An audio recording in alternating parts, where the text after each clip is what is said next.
Magandang araw sa lahat. 100. Ang problema nito, bago lang pinakabit yung kanyang MDL, may driving light. Pinaklas ko na, hindi ko na pa nakikita kanina. Dahil tinisting ko kayang mini driving light dito sa battery, okay naman. Dahil nung nakakabit ito kanina, ayaw umilaw yung lona, yung yellow.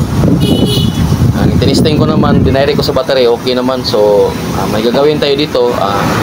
Ano lang, i-wiring natin ang kanyang mini driving light. Tapos dito sa kanyang relay mga pre, na nakita ko kanina yung number 30 at saka number 36, pinagsaman lang niya. So meaning wala siyang source mula sa ating battery. Yung ating source, yung number 30 natin sa ating relay, kailangan nakarekta mula sa battery, saka yung ground nakarekta mula sa battery para malakas yung ating busina at maganda yung ilaw ng ating mini driving light. Dito mga pre, ang ginawa natin, naglagay tayo ng dalang wire, yung number 18, yung speaker wire. Siguradong malaki yung laman kasi original yung wire na ginagamit natin. Pinagapang natin dito, papunta dito sa kanyang harapan. Install natin to, tapos itong kanyang MDL switch. Ito kanyang MDL switch, dapat naka-connecta ito sa ating accessory wire. Kapag hindi mo sinusi yung makina natin, hindi siya masusupplyan ng kuryente. Kapag naka-off, kahit i-switch on mo yung MDL mo, hindi siya ilaw. Ilalagay natin yung kulay blue at ito, ang common ito.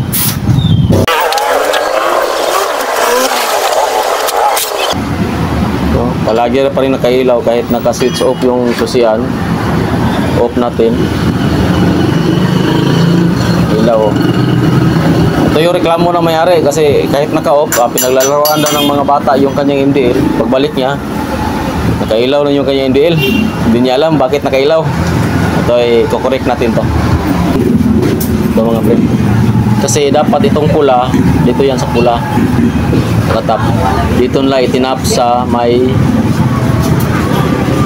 itim sa accessory wire. Dapat dadaan muna dito sa pula para bago natin i-switch on. Pag na-switch on natin, magkakaroon ng contact yung itim sa pula, saka muna magkakaroon ng kuryente. Ay, kukorek natin to.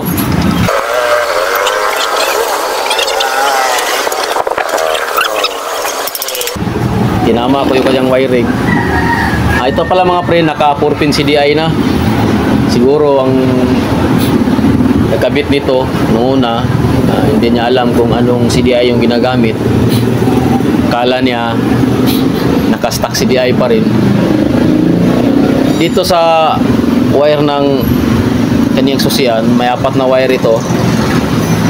Itong green at saka black na may lining na white, wala na itong kwenta kasi naka 4-pin CDI na yung kanyang naka-battery operated na sa madaling salita, naka-battery operated na yung kanyang CDI. Ang kanyang motor na dating AC, ginagawa nilang DC na ngayon. Then dito sa kanyang susian, itong 3 wire, ang isa nito, ito yung kill switch natin noon, galing dito sa ating susian. Pero hindi na natin to gagamitin kasi wala na tayo, hindi na naman 5-pin yung kanyang CDI, 4-pin na. Hindi na to, disregard na to, wala tong gamit. Itong dalawang black na may lining na red, yung isang linya nito, itong nasa bandang kaliwa, ito yung galing sa ating stator. Kung matatandaan nyo, may black na may lining na red dito. Ito yung patungo sa ating stator. Tapos ginawa nila dito, yung isang black na may lining na red, yung nasa gitna, ito yung papunta sa ating CDI na connection. So ang ginawa nila, dito sila nag-connect ng ECC wire para masupplyan ng kuryente yung ating CDI upang umandar ang ating motor. Ganito rin ang gagawin natin. So bali itong dalawang wire nito, wala na tong gamit. Disregard natin to, pati itong kanyang green, itong kanyang ground, at saka yung white na may lining na black. Disregard na rin natin yun. Dito sa ating relay mga friend, may 5 itong terminal.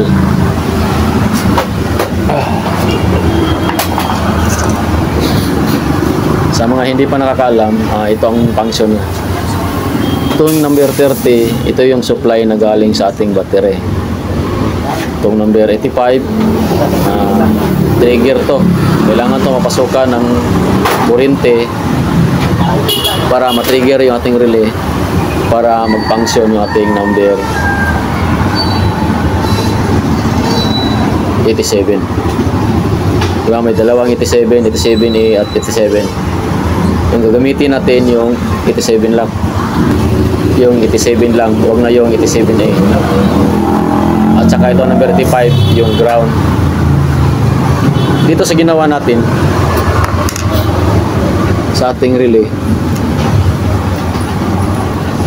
dahil may sakit na siya ang dala, dahil dito sa atin, yung number 85 at saka number 86 sa magkabilang relay, pinagsama natin. Ito yung magsisilbing ground na mula sa ating battery. Itong number 86, itong dalawang number 85 at 86, ito yung wire na ikakabit natin patungo sa ating domino switch. Yung domino switch natin, yung gagamitin natin pag switch on off ng ating relay high and low ng ating MDL. At ito namang number 30, ito yung galing battery. At saka itong blue,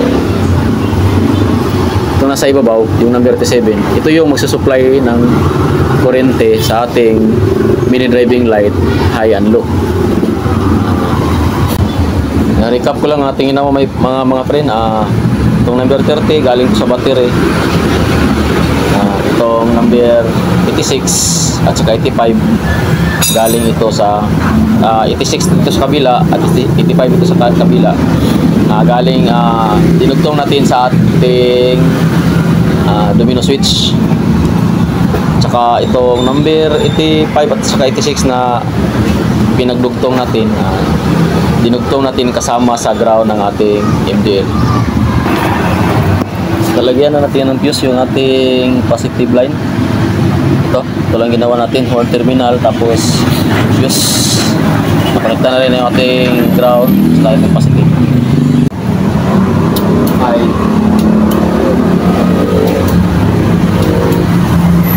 Hindi na siya kumukurap kasi yung ground niya sa tamang posisyon.